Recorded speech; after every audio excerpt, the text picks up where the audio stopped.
First Corinthians chapter 2.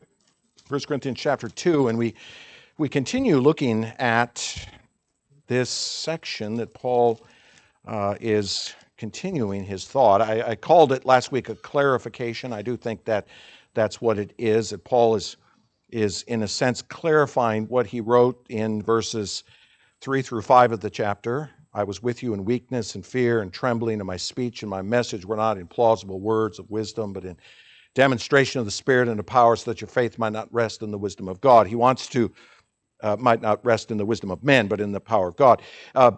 He's clarifying what he means there, because he doesn't want to minimize the work that he did. I mean, he certainly believes that he brought them a message that was extremely profound, and he doesn't want them to focus on him, but at the same time, he doesn't want to minimize that which he's delivering, what he's bringing. Okay, so he's walking that tension in between those two things. In other words, he says, my humility in coming to you and focusing on the gospel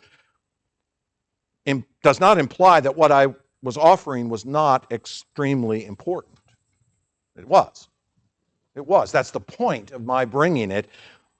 So don't be misled by my attitude or my approach, if you will, in coming to you. Okay, so he's clarifying that point to them. He wants to make sure that they don't say, well, see, Paul's just some humble guy that doesn't really care, so let's go follow Apollos, right? He wants to make sure that they understand that when he came to town, he brought them a message of extreme importance. He came humbly and carefully, trying not to draw attention to himself, but don't be misled by that. Now, let me remind you of this principle that we're working on here. The gospel that Paul delivered to the church in Corinth, the gospel that we have believed for our salvation, the gospel is the wisdom of God, which comes to us by the Spirit of God. It is He, the Spirit, who strives to make it the center of your life as a believer and our life as the church. So what Paul does is he contrasts his humble way of bringing this message to the Corinthians with the power of the Spirit who possessed this message and brought it through him. Paul says, the gospel that I preached to you in a humble way was actually brought by the Spirit of God himself. This is a message from the Spirit of God. The Spirit of the triune God delivered this message to you.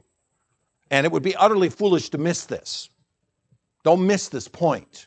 Don't think that this gospel that you hold is based on the abilities of the one that delivered it, because it's not. It comes by virtue of the Spirit. And it would be utterly foolish then to think about your own wisdom and elevate yourself in some way by virtue of thinking more highly of yourself than you ought to. See? Now, we started last week talking about who the target of this message is by the Spirit. Who's he bringing this to? And you remember in verse 6 he says, yet among the mature we do impart wisdom. So the target, as we saw last week, is the mature. And notice that word in the text. But you remember, it doesn't mean those who are already there in maturity. It means those who possess by the power of the Spirit the ability and the capability of being all that God has purposed them to be. Not that any of us have achieved it yet, of course, but those whom the Lord has set his heart on, who are now capable, by virtue of what he has done, to get to where the Lord would have them to be. So not the rulers of this world, all right, we'll come back to that, but those who were the targets of God's secret wisdom. Paul said, I came to you and I delivered this to you because you were the ones that God had set his heart upon, to whom it was intended. So he starts with the target, but now as you turn to verse 9, you will see that he's moving from who to, or to whom, I should say. He's moving from to whom to from whom. So last week it was to whom. To whom does the Spirit speak? To those who have been set aside in Christ as the mature. But now he goes back to the to, from whom. Who does this secret wisdom of God actually come from? From whom does it come? From whom does it come? Who is the agent of God that brings such wisdom to the mature? Now, you could put the question is, was it some guy like Paul or Peter or Apollos or whoever? And of course, the answer is no. This revelation came from a much higher source and power. So let me reword this in this sense. If the wisdom we have as believers is actually from the Spirit of God, then we have absolutely nothing to brag about in ourselves, but wholly owe our satisfaction to Him, our reality to Him, our salvation to Him. See, we look outside of ourselves. This is ultimately what Paul wants us to see. And hopefully by the end of my time this morning, you'll see it even more.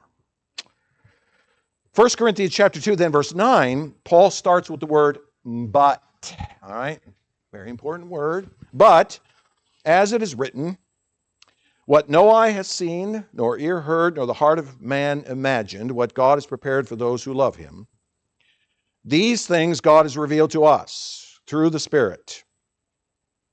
For the Spirit searches everything in the depths, even the depths of God. For who knows a person's thought except the spirit of that person which is in him? So also no one comprehends the thoughts of God except the Spirit of God. Now we have received not the spirit of the world, but the Spirit who is from God, that we might understand the things freely given us by God. And we impart this in words not taught by human wisdom, but taught by the Spirit, interpreting spiritual truths to those who are spiritual.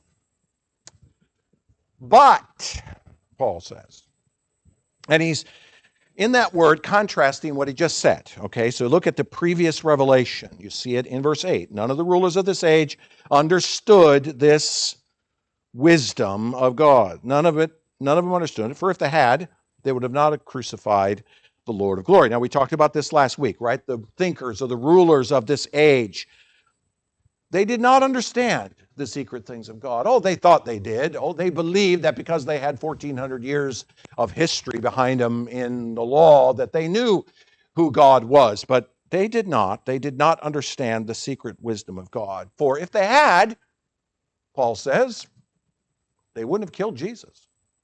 They would have recognized who He was. They would have understood who He was. Now, someone posed this to me this past week. I hadn't considered this before. Does this ignorance apply to Satan's understanding of Jesus during the course of his life? If that same word, by the way, rulers, is being used by Paul over in Ephesians to talk about the rulers of this age, is it reasonable to conclude then that Paul is basically saying here, not only did the human rulers not understand who Jesus was, but neither did the demonic forces understand who He really was? See, I've contended for a long time, I don't think Satan truly knew what it was, who Jesus was, nor what the cross meant. Get Him to the cross, but not understanding what it meant. Because He wouldn't have crucified the Lord of glory if He would have understood what the cross really would have accomplished, right? Interesting, isn't it? So Paul says, against the preordained plan of God, which He decreed before the ages, they were decreed to be blind and deaf to the wisdom of God so they would act accordingly. Men act as they do because they're decreed in their blindness and their deafness, and therefore, by definition, it ought not to surprise us that men act as they do. I sometimes think we are surprised by the evil of the world around us. We shouldn't be. However, even though they didn't understand it, it was actually there all along. That's the point. It was there, and understanding the things of Christ were there. They just didn't get it. So Paul says, but as it is written. Okay, so they didn't understand it, but as it is written. So now he tells us that it is there. Paul paraphrases, notice that word, paraphrases a quotation from Isaiah 64:4 as the beginning of a sentence revealing the source of the secret wisdom of God. Okay? In Isaiah 64, it reads, from of old, no one has heard or perceived by the ear, no eye has seen a God besides you who acts for those who wait for him. Now, just as an aside, I've been assuming this throughout the pericope, but here Paul reveals it for the first time. Okay, we've been talking about the Spirit revealing this from all the way back in this beginning of this section, right? I've been presuming that, but here's the first place where Paul will actually now turn and reveal this idea of the Spirit having brought this. Now, this quote that I just gave you from Isaiah 64:4 is in the midst of a section in which the prophet is lamenting the reality of Israel being trampled by their enemies. And here, in this verse and a few others around it, is calling for God to come down. Verse 1 of Isaiah 64. O Lord, come down. Come down and make yourself known. Make your name known to all of your adversaries. Come down and reveal yourself and your power to your adversaries so that they will, I should say, tremble at your presence. Verse 2. In verse 3, do again the awesome deeds that are like the mountains quaking at your presence. When you come down, people notice because the world shakes, because God is God. When he steps into his creation, quote unquote, awesome things happen.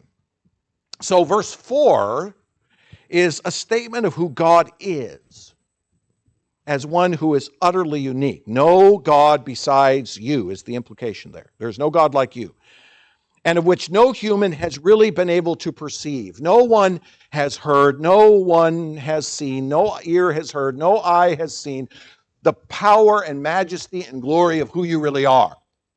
Because it's impossible for human beings to really grasp this, isn't it? I mean, if God were to show up with the fullness of his majesty, what would happen to us? So nobody has known this. Verse 4 is a statement then of who God is by nature. Who are you, O God? So what Paul does is he takes this verse, probably out of the Septuagint, and he paraphrases it. He takes the phrasing of it and he changes it slightly in order to make his point. Although the original is about the nature of God as utterly unique, Paul focuses on what is revealed from God instead. See? In Isaiah 64:4, it's all about who God is. But now Paul takes it and says, well, I understand that, but I want to talk about what God has made known. Because no eye has seen, no ear has heard, right? So I want to focus on that. So he paraphrases. That's why if you read 1 Corinthians 2:9, it doesn't look like Isaiah 64:4, but it's clearly the same verse. What he does is he mildly alters this verse. And I would say that as the apostle, he is fully authorized to do so. Don't you think? Under the inspiration of the Spirit of God, he's perfectly authorized to take a verse out of the Old Testament and focus not on the original intent of the verse, but on a side issue that comes out from the verse. There's no problem with that. In fact, you could make a very good argument that there really is no significant difference between who God is and what he does, right? So Paul's perfectly within the bounds of reason to take this verse and paraphrase it the way he does. So he focuses in the quotation on what God has prepared for those who love him. In the original, it's wait for him. Okay, but the idea is similar. I wait on God because I love God. I want to see him. I want to hear him. Okay, so what has God prepared for those who wait for him? What has God prepared for those who love him? That's what he's focusing on. Or you might say it like this: what the uniqueness of God as God has in store for his people. Okay, that's where Paul goes. So he says in verse 10, notice the ESV renders this right, I think, from the way it's constructed in the Greek. The quotation is, what is God prepared? Verse 10, these things God has revealed. So it's the second half of a sentence in which the first half of the sentence is the quote or paraphrase from the verse, and the second half completes the thought. What is God prepared for those who love him? Well, these things he has revealed to us through the Spirit. These things have come to us, Paul says, and been revealed to us by the Spirit. They have come to us by the Spirit of the living God. The secret wisdom that we have, the secret wisdom that was given to the Corinthians by Paul, the secret wisdom that he came and delivered them in a very humble way, is actually come to them by the Spirit of God. The power of the Spirit specifically. Now, Paul does a bit of pneumatology here. Hey, you like that big word? Pneumatology. Comes out of the word pneuma from the Greek, meaning wind. Ology, meaning from the word logos, meaning to speak about the wind. It would be the literal translation of the word, but ultimately the study of the third person of the Trinity, the Spirit of the living God.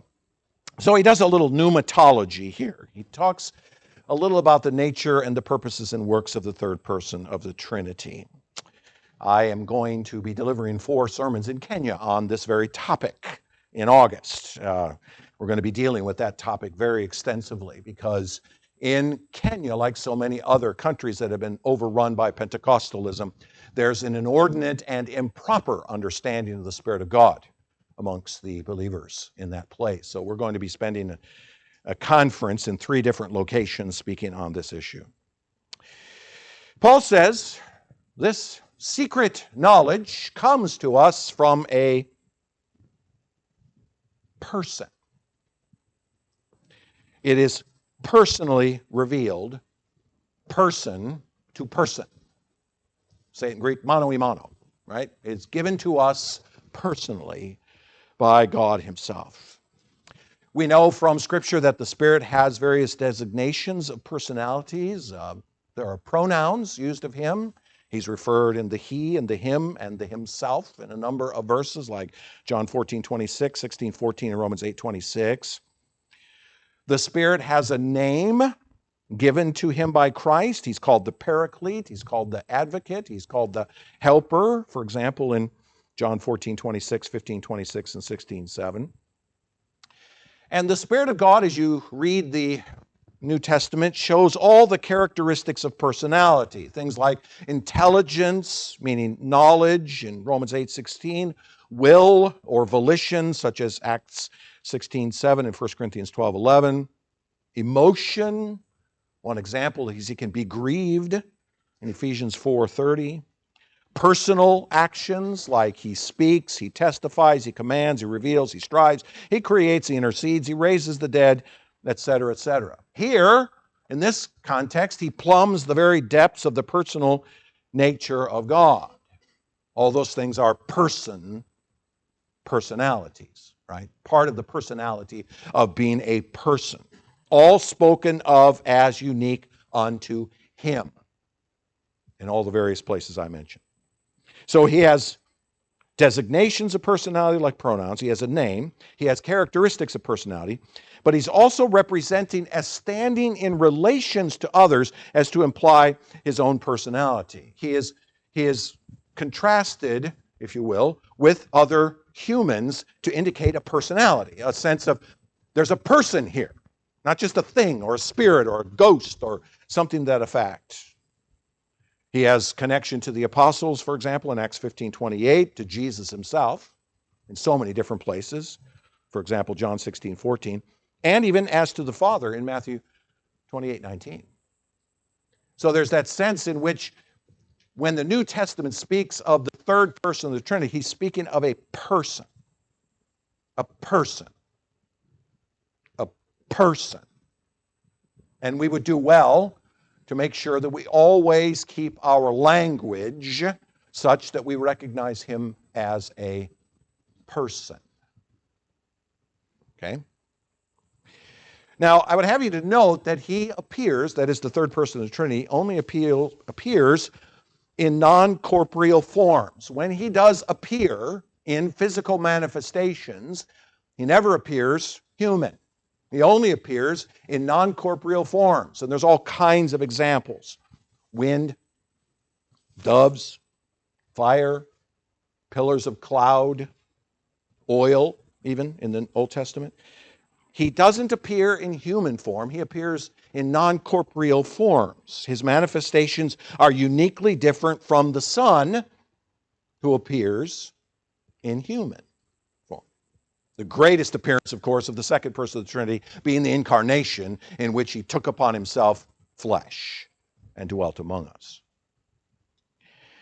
And his mission, and this is the problem with much of modern Christianity, his mission is to draw attention only to the Son and not to himself. The object of our worship is not him. The object of our worship is who he points us to, which is Christ, which is, as I said, why there's such confusion or ignorance about his work in the church. You think about so much of modern Christianity, our desires from the Christian faith are often very self-centered. And we expect the Spirit to be primarily concerned with us. What do I need? What do I want? And so we speak like that when we speak of the Spirit. Oh, Spirit of God, come and fill me with this or that. Not a bad prayer per se, but the Spirit is going to answer that by saying, let me show you Christ. Let me point you to him. I would suggest that you remember that the reason why the rulers of this world did not know him, Jesus, is because the Spirit didn't reveal him to them. So what we have is this reality. The Spirit of God is a distinct member of the Godhead, possessing all of the characteristics of a unique person, acting to his own intelligence, will, and emotion. Just like the Son is unique from the Father and the Father unique from the Son, so the Spirit is unique from the others. And he says that this Spirit searches everything, even the depths of God. For who knows a person's thoughts except the spirit of that person which is in him? So also no one comprehends the thoughts of God except the Spirit of God. That's a very long way of saying one specific thing, that the Spirit brings to us in these secret things the very heart of God himself. That what we have in these secret things is the very heart of God himself. This secret knowledge that Paul speaks of, this hidden wisdom that the world doesn't understand, comes to us from a person acting on behalf of and in coordination with the rest of the triune God. He's operating out of the center of the divine being, isn't he? You read these verses, you get someone who is plumbing the depths of the character of God. Where is he at? Well, the very center of God himself. And there's a number of ways that that's manifested in the world. We see the Spirit, for example, operating in creation in Genesis 1:2, participating with the Father and the Son to form the world. He's at the heart of the triune God in creation. We see him in the giving of life. Job references this in Job 33:4 and 34:14 and following. The origin, maintenance, development of human life centers itself in the third person of the Trinity who gives life. The Spirit of God generates life and carries the creative work of the Godhead to completion in the creature formed in the image of God. The Spirit of God also not only is a part of the creative activity of God in the development of life itself, but he is also involved in the restraint of sin in the world. If the center of God is holiness, then by definition, the one at the center of him is going to be involved in the restraint of that which is unholy in the world. We call this common grace, whereby God, even in the circumstances of the reprobate, grants them the blessings of life and so forth. He offers the restraint of grace through government as the means that God has granted for control of things in this world, Romans 13. And through the direct restraint of Satan under the sovereignty of God. We see it in 2 Thessalonians chapter 2 and verses 6 to 8. The Spirit of God is involved in the reality of a fallen world such that he does not allow this world to fall into its greatest sin and simply blow apart by virtue of its sinfulness, but rather holds this thing in place, restraining sin in the world. Or the reason why humans don't act as evil as they could is because the Spirit of God restrains them from doing so, even in His common grace. I do think that every once in a while the Spirit says, all right, I'm going to let him go just a bit further and put a name there, right? Pick a name out of the history of man, of men who have gone quite a bit further in their reprobation than others. And I think the Spirit of God does that in order to demonstrate that He is still holding fast this world and restraining it. And reminds us of the fact that if He were to let us go, imagine what we would be. He also comes in manifestations of power and strength and daring. I use that word explicitly, daring. Judges chapter 3, verse 10, 634, 1129, etc. A number of places where the Spirit of God was involved, including the heightening of artistic skill, for example, in Exodus 31 and 35, in the construction of the tabernacle. He is also there in the qualifying of men for various offices. He's involved in establishing kings and priests and so forth. Numbers 11, 27, 1 Samuel 10 and 16.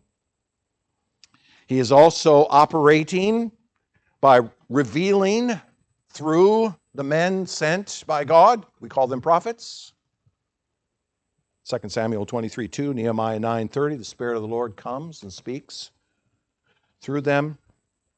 And of course, as we turn the page into the New Testament, we see the Spirit of God inspiring this which we read, 2 Timothy 3:16, 2 Peter 1:21. So the number of places where the Spirit of God, is operating out of the very heart of God Himself, all of who God is and all of what God is doing. The Spirit of God is there, operating, doing. He is creating, giving life, calling men out, speaking through men, restraining sin, and so it goes. He's there doing these things. We have a tendency in our modern day to just give it all to God in some sort of generic sense, don't we? We've stopped talking in Trinitarian terms over the centuries. But what Paul really wants us to think about here is that it is a specific person of the Trinity who's involved in these kinds of things, and that is the third person of the Trinity. Here, he specifically, Paul does, speaks of the Spirit's work through the conversion of sinners via the proclamation of the gospel. The conversion of sinners through the proclamation of the gospel, revealing the hidden wisdom of God and His decree to save sinners via the death of the second person of the Trinity.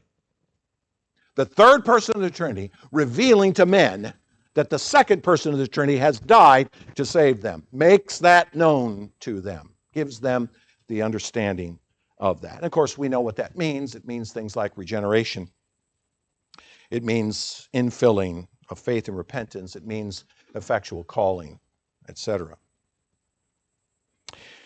So this one, at the very heart of God, this one who's doing all these things out of the very nature of the triune God, brings forth a secret knowledge revealed from the very heart of Yahweh Himself, from the decree of Yahweh, from His very heart. I would make the following three statements in regards to the Spirit of God in relation to the Trinity in this sense. First, the Spirit completes the Trinity. It's kind of hard to have a Trinity with only two people in it, isn't it? Got to have three. But in His essence, He is the soul of the Godhead, by virtue of His ability to, as Paul says, search the depths of God. He's the soul of God.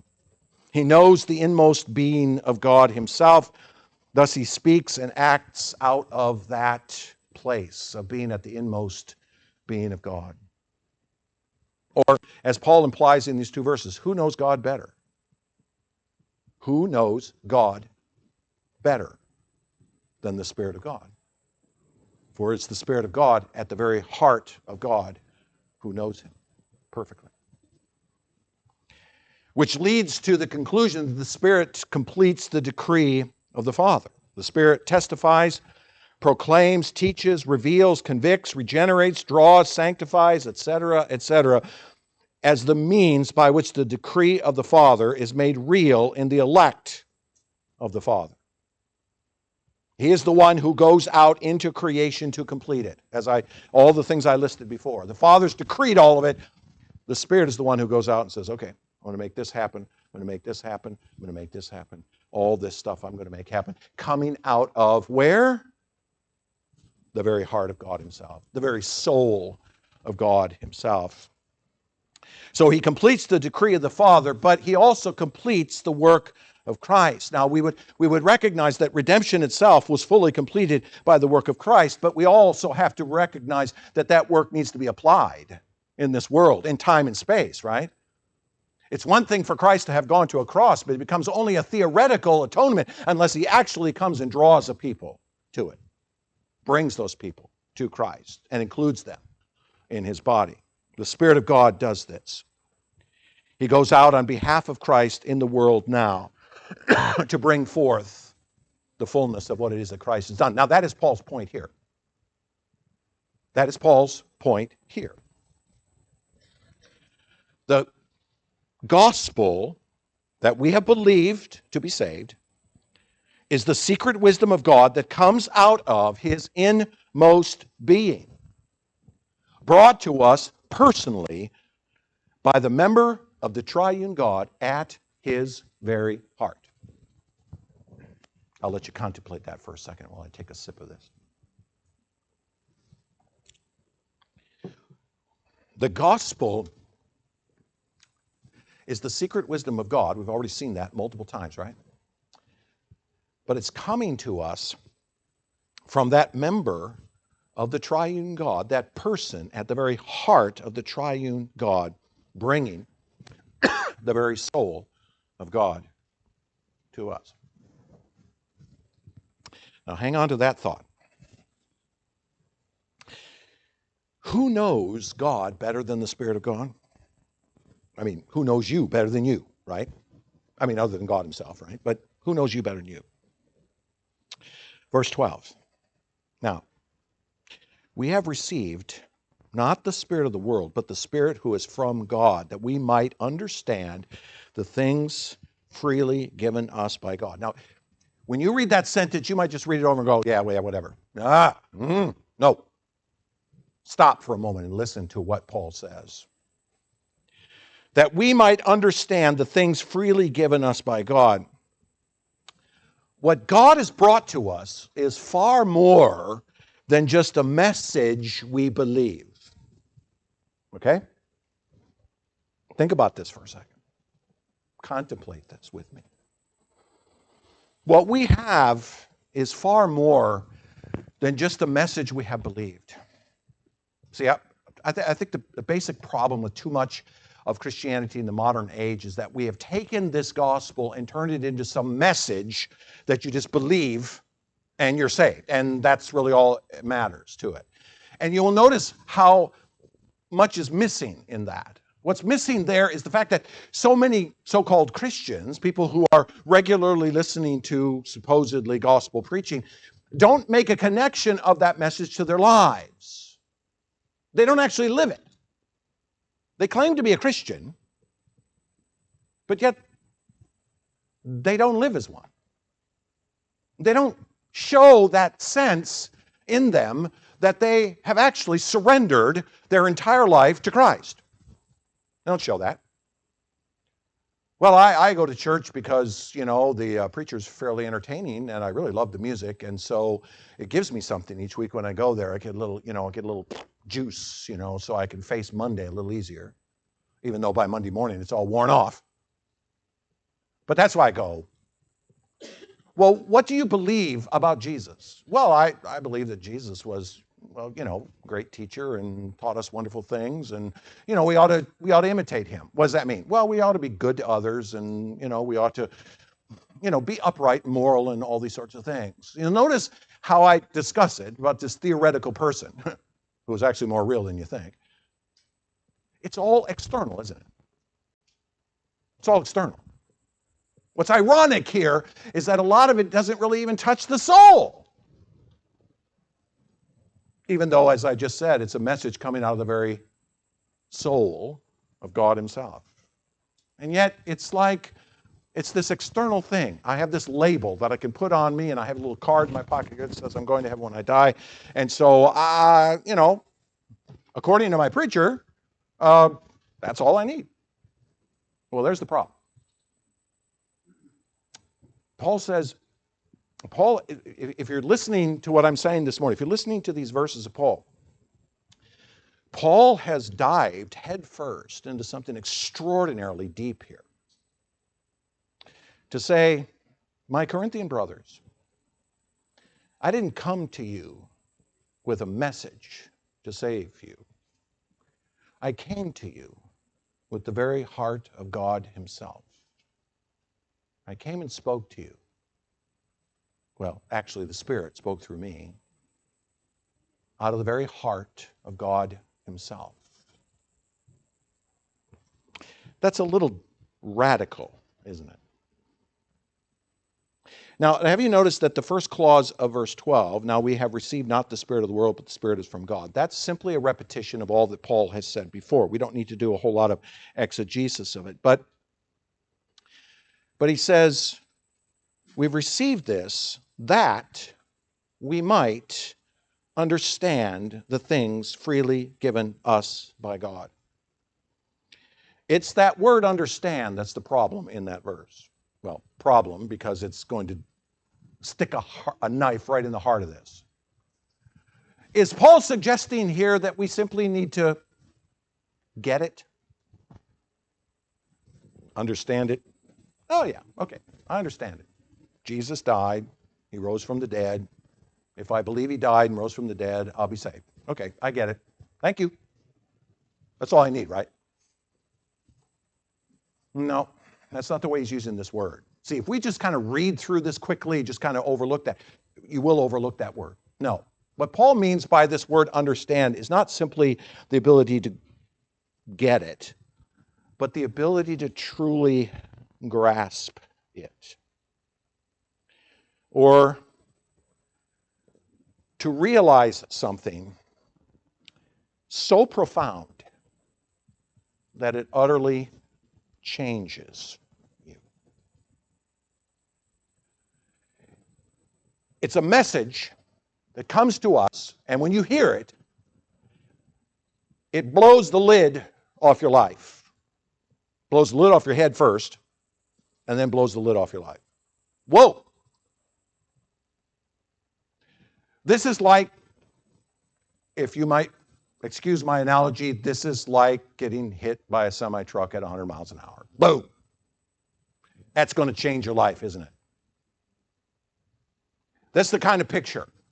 As though when Paul came to town, he was preaching this message from the Spirit of God, or the Spirit of God preaching this message to him, and the Spirit of God, boom, hit him with something that would have literally changed their lives, or should have, in every sense of the word.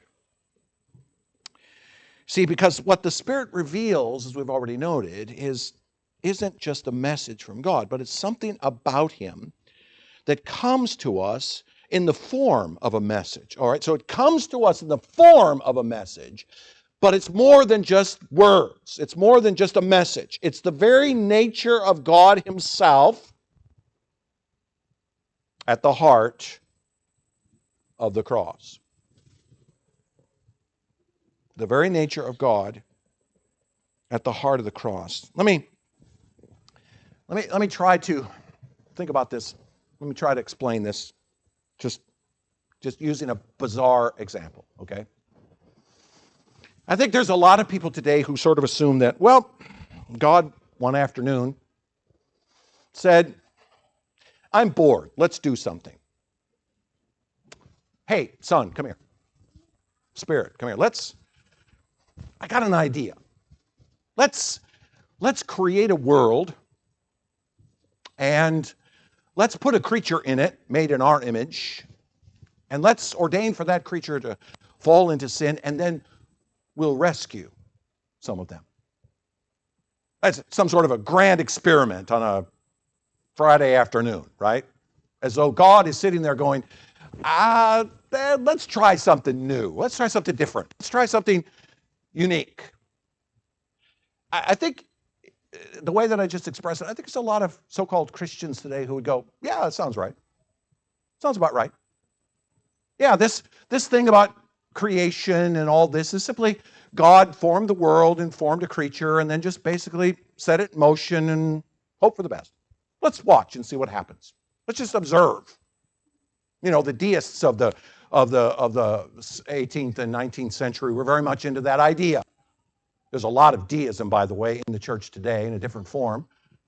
But basically the idea is, well, God formed the world, put everything in motion, and just let it run. Let's see what happens, as though it's some grand experiment. There's far too much of that kind of thinking. And you know why? Because, number one, we can't think beyond the level of this material world that we live in. That's part of our problem. We can't imagine being God, first of all. And second, although we want to be, but secondly, our trouble is that we live in this material world, and that is our experience in everything. Because everything we do is in some way or another, isn't it? Everything we do. Well, let me try this. Let me try that. Let's see what happens when I do this. Let's see what happens when I do that. None of us have the ability, none of us have the foresight to say, I'm going to do this and that's going to happen. Now, we try, but we all know, don't we, that there's the possibility we actually might not wind up at our goal, but it's something else. And so many Christians, unfortunately, and I think the Corinthians are guilty of this, of assuming that this is, well, just a message that we received about a God who's been just sort of experimenting in creating this world, and Christ has come, and so if we believe that he has come and died for us, then everything's going to be copacetic.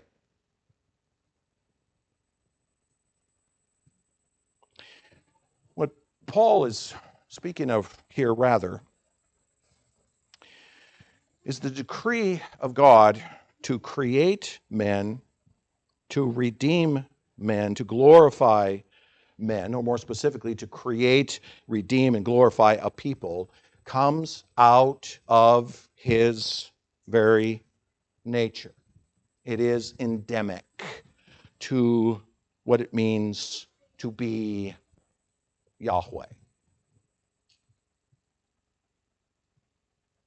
Try to get your head around that. It's pretty tough. But that's what Paul is saying. The Spirit of God has brought to us a gospel that isn't just a message, but the very heart of God himself. It had to be expressed to us in words, because how else are you going to deliver it? But when he comes, when the Spirit comes, he's revealing to us the very depths of God himself.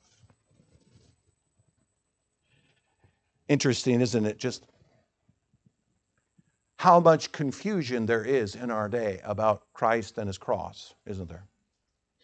Even amongst Christians, of what the cross means, of what it's all about. Some would go so far, some of those who are radically on one side would say, well, the cross is nothing but cosmic child abuse. God beating up his son in order to satisfy a people, or to make a people satisfactory before him, right? Others on the other extreme would basically call it just an act of obedience by Jesus to show us how obedient we need to be. You know, he went and died, was willing to do that. You just go do that too. And however he would have you to do it. You can't do it with a cross, but there's many other ways that you can do it. There's so many misunderstandings about what the cross is. But one theme that runs through it all, Paul is suggesting here, one theme that runs through it is that we only understand it if we understand it is at the very heart of God himself. It isn't some sort of plan even that he came up with. It's his very nature as God. I'll give you a couple of examples to help understand what I'm talking about. You would agree, wouldn't you, that in our fallen state, we sin, right? Anybody want to disagree with that? Didn't think so. Why do we sin? We sin because our nature is such that that's what comes out of us. Down deep in our unregenerate state as fallen men, we will think up every imaginable kind of sin that we can think up. And if it weren't for the Spirit of God restraining us, imagine what we would come up with as sinners. Why? Because it's endemic to us. Because it's at the very core of what we are. We sin because we are sinners and we have a passion for sin as sinners. Romans 1, Ephesians 2, right? We have a passion for it. You look around today, don't you, and you go, can these people get more wicked? Yeah, they can, and they do. And every day you read the news and go, somebody's thought up something more wicked than previous generations. Didn't see that coming. But there it is. It's endemic to us. It's a part of what we are. That activity that comes out of us, that sin that comes out of us, isn't just something about us. It is us. It is us at our very core as fallen men. Thus, same thing is true of the gospel of Jesus Christ. The message of Christ crucified is at the very heart of God Himself. It's endemic to His being. What comes out of His being? His Son crucified. I'll give you another example. This one doesn't work quite as well, but I preach because it is a passion in my soul. Spurgeon said to his students in his book called Lectures to My Students, he said, look, if you can do anything else, do it. Anything else. If you can dig ditches successfully, go do that. Because if this is not endemic to your soul, if it's not something so much at your very core, then don't do it. I am identified as a preacher because preaching is something I must do by virtue of the call of God on my life. This is what I do. Anything else is unsatisfactory. Why? Because it is in my soul. And this is what Paul is saying about this secret wisdom that has come to us from God. This message of Christ crucified. It's not just a message. It's not just information that we understand. Oh, okay. The Son of God died. Oh, I get it. No. This is the revelation of the very nature of God Himself. Our salvation is much more than we've just been saved. Our salvation is the very heart of the Father, Son, and Spirit, Yahweh, the triune God, fulfilling what is in their eternal nature. The cross of Jesus Christ is not a plan. The gospel of Jesus Christ is the very heart of God Himself. What do you think of that? The Spirit of God has plumbed the depths of Almighty God, and He knows what's at His heart. And here's what He has delivered to us in words, because what other way could He do it? He brings to us a message. This message is the very heart of God Himself. I don't know about you, but that is mind-blowing.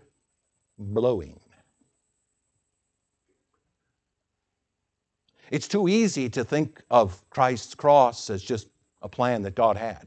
It's too easy to think that way. And that's where Paul wants to get his Corinthian audience to think. My Corinthian brothers, what you've heard isn't some wisdom from an apostle. It is the internal intention and purpose of Almighty God worked out in you. It's the very heart of God that has come to you and made you into something else entirely.